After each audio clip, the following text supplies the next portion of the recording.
Ang kwentong ito ay gawa-gawa lamang at pawang imahinasyon. Pakinggang mabuti para iyong maintindihan.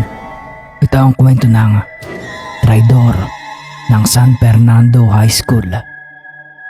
Chapter 7. Tumakbo ka na! Lintik! Kaya nagmadaling bumangon si Ali at tumakbo nang makitang pinagtutulungan lapain ng mga zombie itong si Cringe. At nagmadaling umakyat sa ladder, paakyat sa second floor. At nang dahil sa sakripisyo ni Cringe at Ali, nakaligtas ang lahat sa second floor at ngayon, nasa classroom na silang lahat. Pero itong si Cringe ang naiwan. At nang nakarating si Ali sa taas ng classroom, hindi agad nakapagsalita at napaluhod na lamang at napawika ng, "Patawarin niyo ako. Di ko na iligtas si Cringe.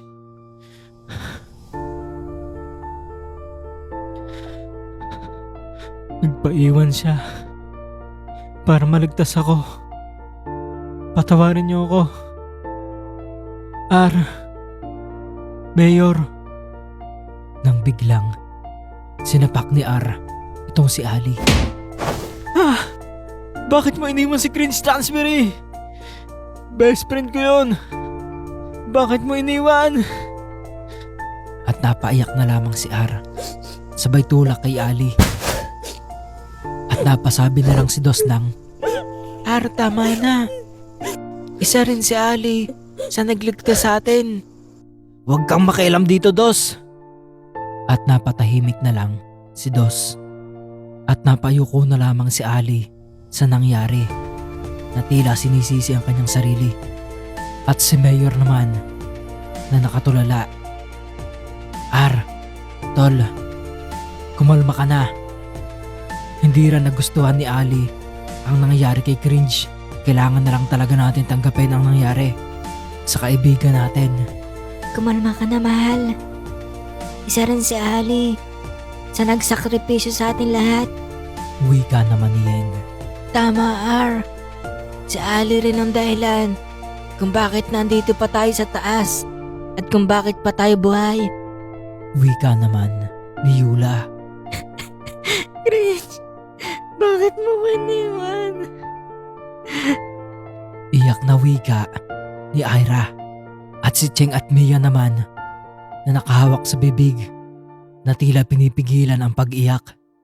Tangin na naman no! Sino ba naman kasing may pakana ng zombie virus na yan?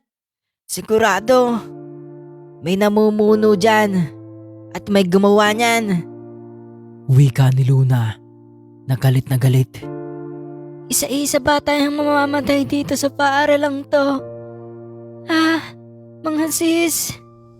Wika ni Kali.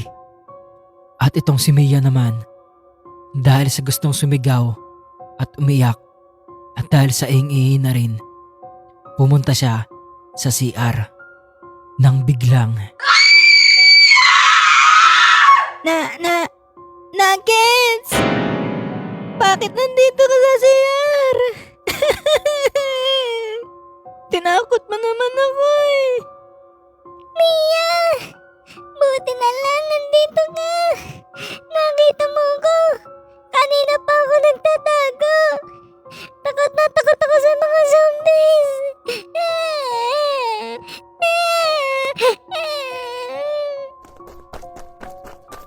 at agad nagtakbuhan ng iba nang narinig ang boses ni Nuggets. Okay ka lang ba, sis? Okay ka lang ba, Nuggets? Bakit nandito ka? Sis, medyo okay lang ako, mga sis. Naiwan kasi ako dito sa classroom. Kasi, sabi ni Risk, nakaklase ko, wag akong aalis dito sa classroom. Kasi may bibigay siya sa aking regalo. Pero ilang oras na ako naghihintay. Hindi siya dumating. At ilang oras pa, sumilip ako sa bintana.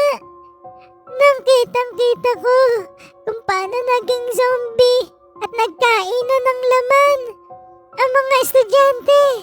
sa playground. Kaya agad akong nagtago dito sa CR. Tulungan niyo ako. Diyos ko, buti na lang nakapagtago ka dito, Nuggets. Pero teka, nasan si Risk? Wika ni Yula.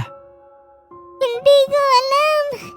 Siguro, naging zombie na rin ang boyfriend ko. Kumalma ka lang, sis. Baka hindi natin alam. Nagtatago lang din si Risk kung saan. Huwag ka mag-alala. Hahanapin natin siya. Wika ni Kali. Teka mga classmates. Diba? Nandyan sina Sir Cass at Sir CK at Sir Ron. Bakit hindi tayo humingi ng tulong sa kanila? Diba?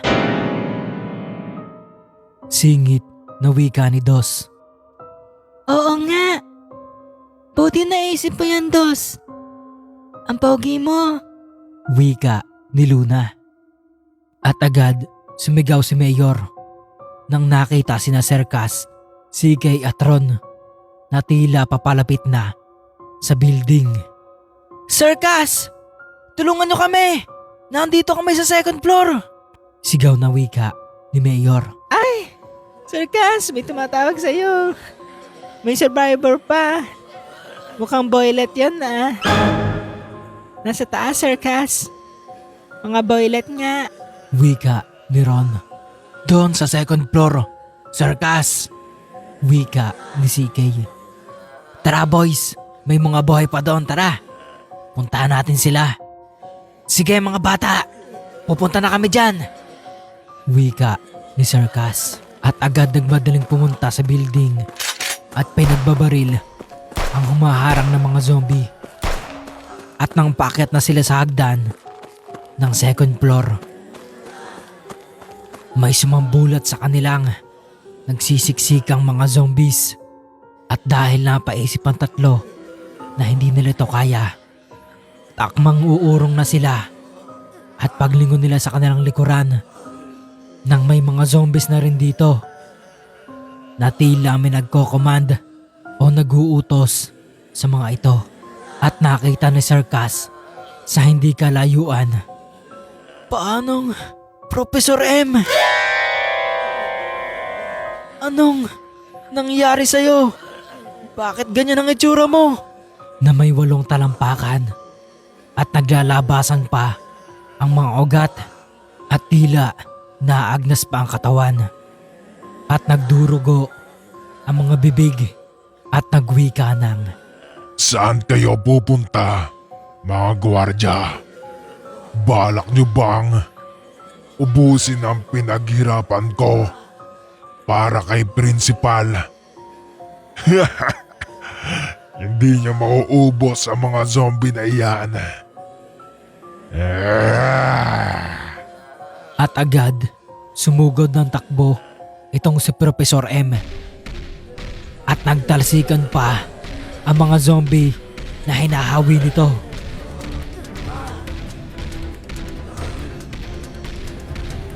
Sir Cass, dito, lumingon kayo sa may kanan.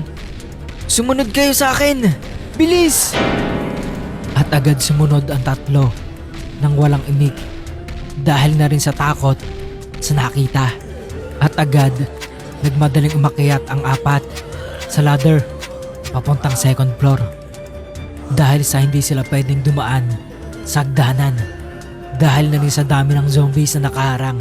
At isa pa, si Professor M na tila isang hybrid na zombie. Salamat, Totoy Risk. Tinulungan mo kami. Wikang hingal ni Sir Cass. Salamat Risk.